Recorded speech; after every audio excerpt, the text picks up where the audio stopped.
Hello everyone, and welcome back to Revit Snippets. Great tips you can learn in just a few minutes.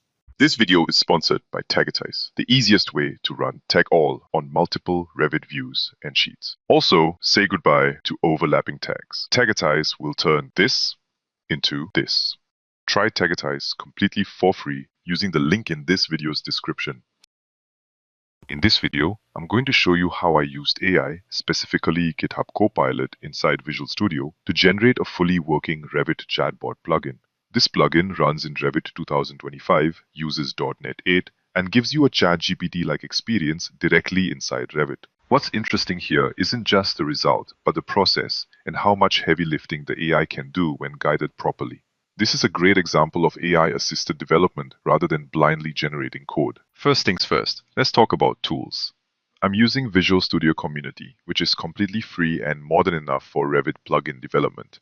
If you don't have it installed yet, head to the official Visual Studio website and install the Community Edition. Make sure you include the .NET desktop development workload during setup.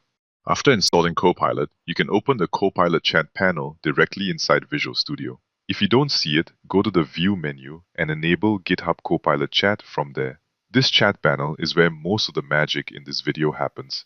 Just so you know, the GitHub account I use already has a GitHub Copilot subscription, so it can begin working right away. If your account doesn't have one, it will work for a few requests and then ask you to start a GitHub Copilot trial. In my opinion, this is totally worth it, so please make use of that trial. At the end of the trial, you can choose to continue using this for $10 per month. For me, the time and money this AI workflow can save absolutely far outweighs that small cost, so I highly recommend it. Now let's create a new solution. For the project type, we can start with something simple like a class library using C#. Don't worry too much about the template here, because Copilot will help us reshape everything. Give the solution a clear name. Also make sure you create it in a brand new empty folder. This keeps things clean and avoids confusion later. For the .NET version, stick with .NET 8. Although .NET 9 and 10 are also available here, these are not the version used by Revit, so don't select those. Once the solution is created, you'll see the default project. Before we let Copilot write anything, a quick shout out to our sponsor, Tagitize. With Tagitize, it's never been easier to tag multiple Revit categories at once using your favorite tagging styles. Say goodbye to spending countless hours untangling Revit tags. After running Tagitize on this view, for example, all my tags are perfectly readable. None of them overlaps with their hosts or other elements in the view. If I think this tag, for example, can be placed better, I can just select it and click Next to tell Tagitize to try the next possible tag position. Each time I click the button, Tagitize moves the tag for me, and I can keep doing this until it gets to a tag position I like. There we go. That's much better.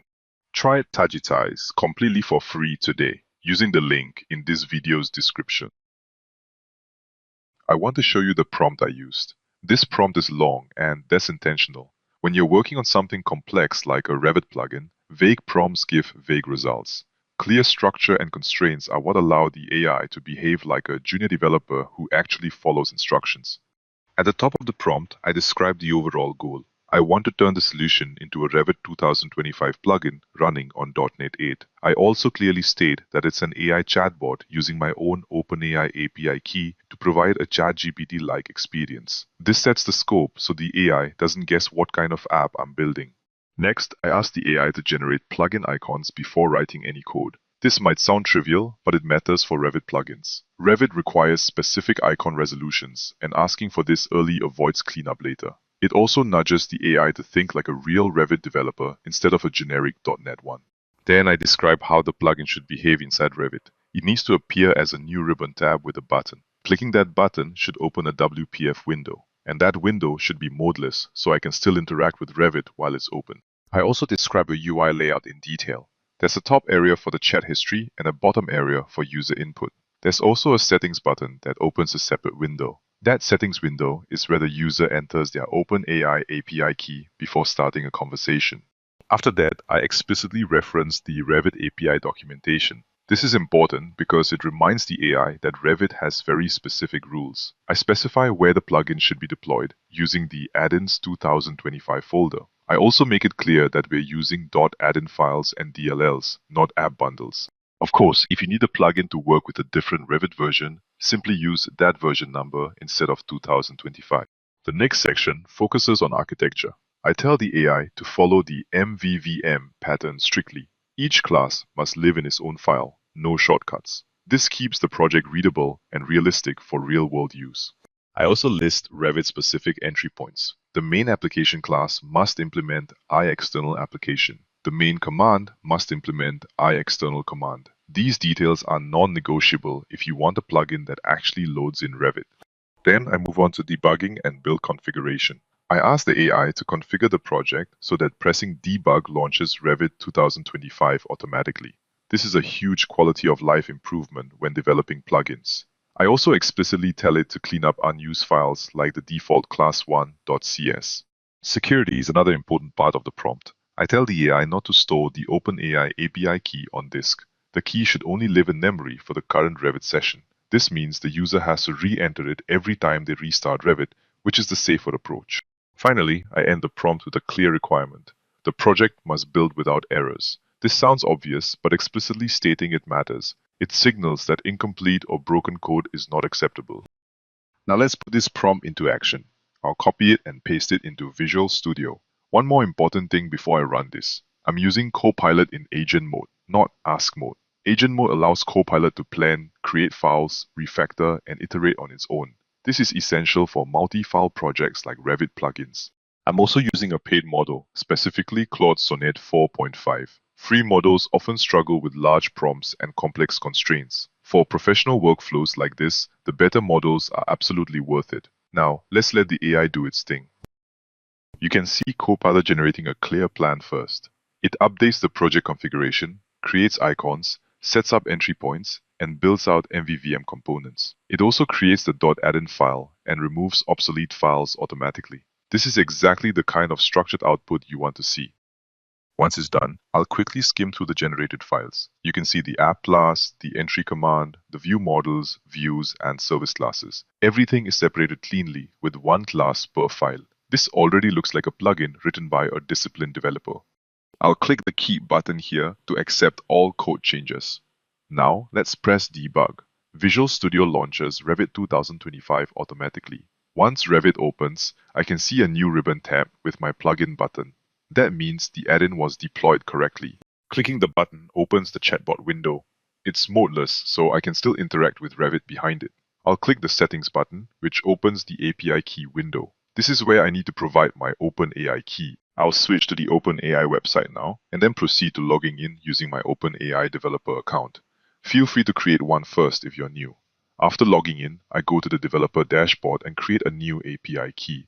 You can assign different permission levels here. For testing, I'll just allow all permissions. Let's finish generating this API key. Then I can copy the key and paste it into the settings window. Once that's done, I can close the settings and start chatting. I'll send a simple message to confirm everything works. And as you can see, the chatbot responds correctly.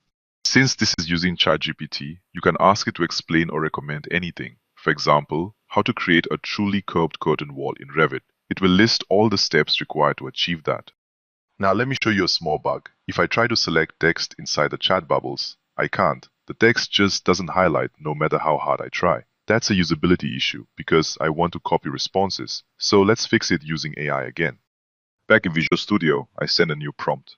The text in the chat bubbles aren't selectable. Make them selectable so I can copy them. I don't explain how to do it. I let the AI figure out the correct WPF changes.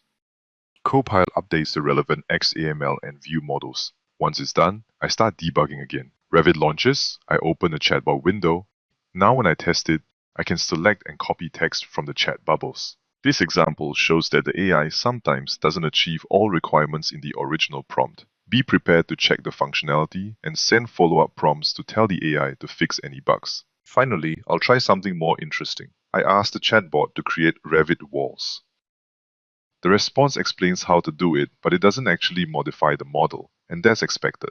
This chatbot is intentionally limited to advice and guidance. Letting AI directly modify your Revit model is risky and deserves careful architectural decisions. I've covered that topic in depth in another video on this channel. So if you're curious about how to let the AI modify your model safely, make sure to check that out next. Before you go, check out our sponsor, Taggetize. Save all your tagging styles in one place and tag one or several views or sheets at once. Also, say goodbye to overlapping tags. Simply review generated tags and make any final tweaks with the handy tag audit commands. Try Taggetize completely for free using the link in this video's description. If you like this lesson and want more like this every single week, make sure to subscribe to this channel now. For now, have a good day and I'll see you in the next tutorial.